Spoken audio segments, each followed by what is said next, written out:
So, I'm not exactly qualified to make this video, but I did it anyway. What you gonna do about it, huh? Colleges, universities, higher education institutes, so-called places people go to party. Just kidding. So, before we start, a tiny bit of backstory. I moved to America when I was in 11th grade, basically after half of my high school life was over. That being said, I don't know how much pressure do families and parents put on the kids to go to colleges, universities, higher education institutes, but back in India, we knew we were going to higher education institute the second we set foot in kindergarten. You think kids cry on their first day because they'll miss their parents? Oh, no, no, no. It's because they know they ain't done for 20 years. Now, finding a college that I'll like and that'll accept me was difficult. To cut to the chase, I decided to go to college, which was newly converted university, which was near my aunt's house, which my cousin was already attending to get the same degree I was hoping to get. Also, they accepted me pretty early, which made me feel wanted, but we won't talk about that. We had a week-long orientation, and it was magical. I know that sounds cheesy, but hello, you're listening to someone who wanted to go to a higher education institute in America/London for a long time, so give me a break, will ya? On the second day, everyone had to take their classes, and I took 5 of them, only because that was the max amount I could take. Trust me, if they allowed me, I would have taken way more.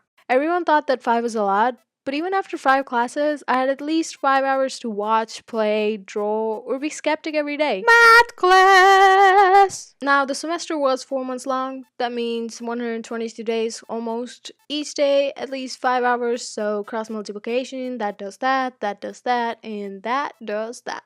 610 hours. Freaking 610 hours of free time in 4 months. Oh yeah. You!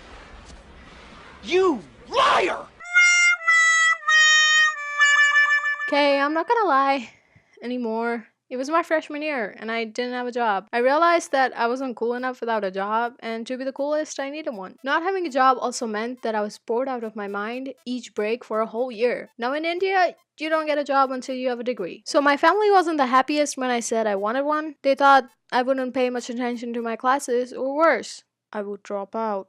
Apparently, it's the worst thing you can do regarding to the booklet wrote by people in India. But my parents are the coolest, so I got a job in my university, and a couple of weeks later, I got a job in a sub shop. Not a Subway, a sub shop. We're talking proper Italian here, people. So now I was a student with 2 jobs and on average 4 to 5 classes each semester. It was amazing.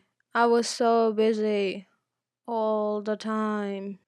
But it was okay. It was some beautiful. You had no friends here.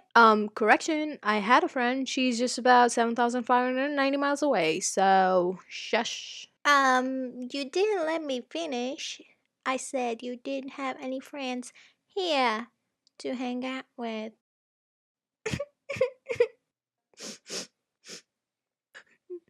I was a bit lonely here. I learned that you need a BFF to hang out with, so I made one. She's real. She's real, I promise you.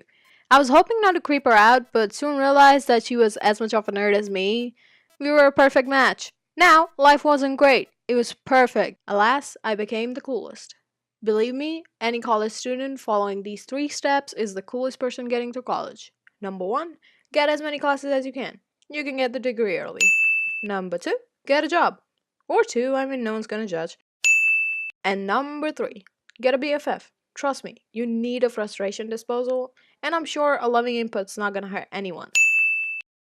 I mean, you can also start a YouTube channel, but we'll see how that goes.